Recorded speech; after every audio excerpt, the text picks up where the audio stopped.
자기 절망이 소망이에요.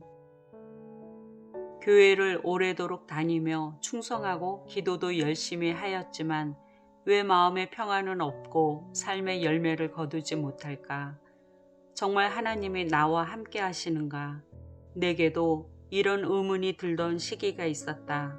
그때가 주님을 다시 만날 때라는 것을 나중에야 알게 되었다. 나와 기질이 비슷하고 같은 고민을 가진 지인 사모님이 내게 연락을 했다. 만나기 전에 사모님에게 주실 말씀을 구하자 주님은 잠언을 주셨다. 지혜로운 여인은 자기 집을 세우되 미련한 여인은 자기 손으로 그것을 허느니라. 잠언 14장 1절. 가정 문제에 대한 주님의 감동이었다. 사모님을 만나 덤덤히 전했다. 사모님은 사모하는 심정으로 말씀과 내 간증을 들으며 그날 많이 회복이 되었다. 이후 부부 관계가 잘 세워지는 것 같았고 신앙생활을 멈춘 두 자녀를 위해서도 계속 기도하며 인내하고 있었다. 6개월쯤 지나자 불쑥 메시지가 왔다. 사모님은 변하지 않는 자기 모습 때문에 지치고 절망한다며 내면의 영적 싸움을 하고 있었다. 그리하여 만날 약속을 잡았다.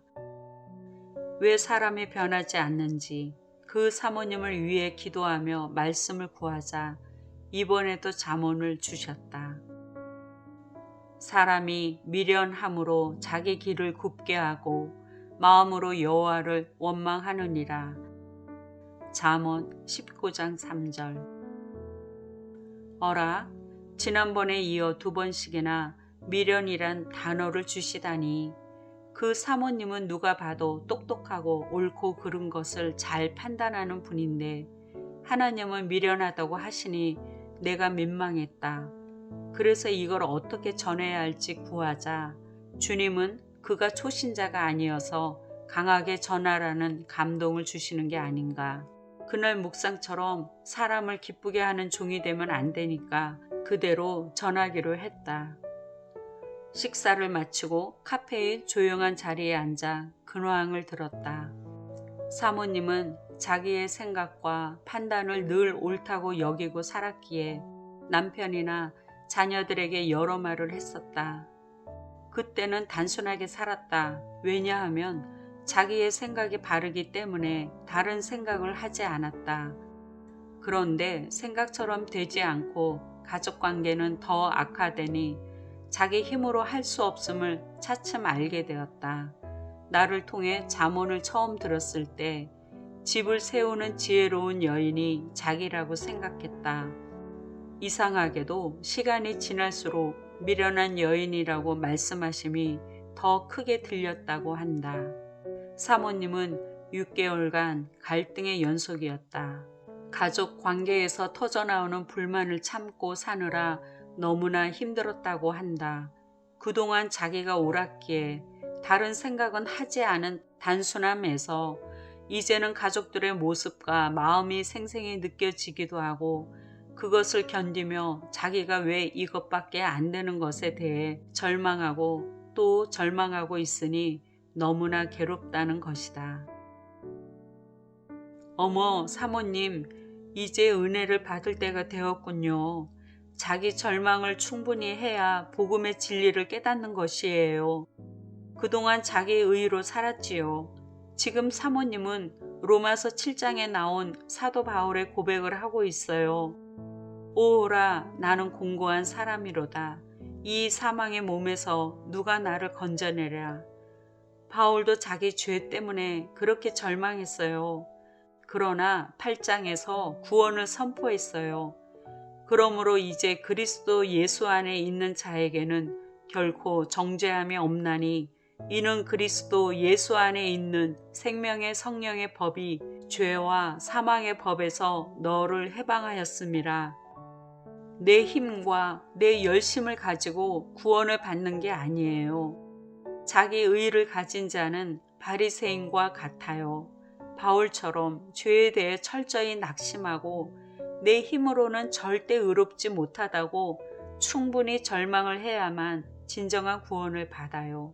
사모님의 갈등이 충만하다는 것은 구원의 때, 은혜의 때가 이르렀다는 증거예요. 조금씩 사모님의 얼굴이 밝아지며 소망이 느껴진다고 했다. 내가 죽고 내 안에 그리스도가 사는 것, 곧 내 인생의 주인이 바뀌는 것이 진짜 구원이다. 날마다 자기 십자가를 지고 예수님을 따르는 자가 제자의 삶을 사는 것이다. 내 의가 없다. 주님이 주인 되시니 나는 그분에게 순종한다. 그러나 옛 성품이 튀어나오기도 하고 유혹이 왜 아니 없겠는가.